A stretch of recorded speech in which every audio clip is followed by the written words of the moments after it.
यह एक सच्ची घटना है। मोहन नाम का एक ऑटो ड्राइवर ऑटो चला के उससे जो पैसे कमाता उससे अपना घर चलाता था और ज़्यादा पैसे कमाने के चक्कर में उसने रात को भी ऑटो चलाने लगा। रात में सवारी कम मिलते थे जिससे उसका ज़्यादा फ़ायदा नहीं हो पा रहा था।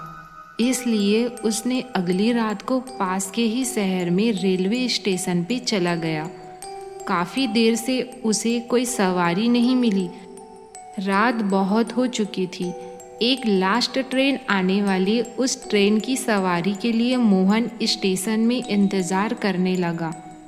बरसात का मौसम होने की वजह से वहाँ ज़ोर ज़ोर से बारिश होने लगा। तभी ट्रेन भी आ गई। कुछ ही देर में एक सुंदर सी लड़की मोहन के पास आई और उससे बोली, भैया मुझे सुहागपुर जाना है, क्या आप चलोगे? मोहन ने उस लड़की से कहा। मैडम, सुहागपुर जाने के लिए रात का किराया 800 रुपये है। लड़की ने उससे कहा, ठीक है, अभी मेरे पास सिर्फ 500 रुपये ही हैं। मैं घर पहुंच के आपके बचे हुए 300 रुपये भी दे दूंगी। इतना सुनते ही मोहन ने लड़की से कहा, ठीक है मैडम, मैं आपको सही सलामत आपके घर तक पहुंचा दूंगा। इसके बाद मोहन ने लड़की को ऑटो में बैठाया और उसके घर की तरफ चल दिया। रास्ते में लड़की उस ऑटो ड्राइवर से बात करती रही। उसने अपना नाम पूजा बताया।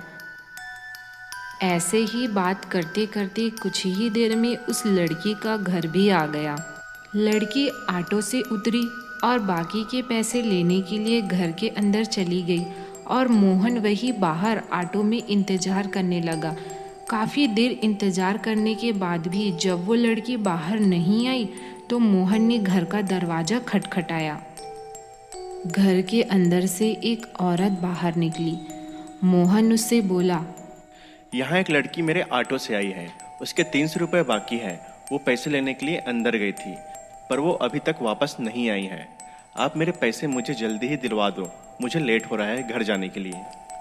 इस पर उस औरत ने कहा, कौन सी लड़की? यहाँ तो बस मेरे पति और मैं ही रहते हैं। फिर मोहन ने कहा, उसने अपना नाम पूजा बताया था। इतना सुनते ही वो औरत हैरान हो गई।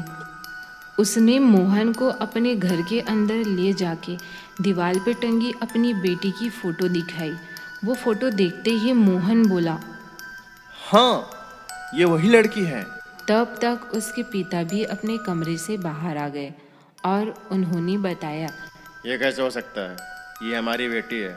3 साल पहले अपनी पढ़ाई पूरी करके हमारे घर आ रही थी, तभी एक ट्रक से उसका एक्सीडेंट हो गया। अब वो मर चुकी है। ये सुनते ही मोहन के होश उड़ गई और वो वहाँ से भाग निकला। जैसे ही वो ऑटो के पास पहुँचा, उसकी सीट पे बचे हुए 300 रुपये रखे थे। पैसे को देख के मोहन की और हालत ख़राब हो गई। वो पैसा वहीं फेंक के मंत्र पढ़ते हुए वहाँ से भाग गया। उसके बाद मोहन ने कभी भी रात में ऑटो नहीं चलाया।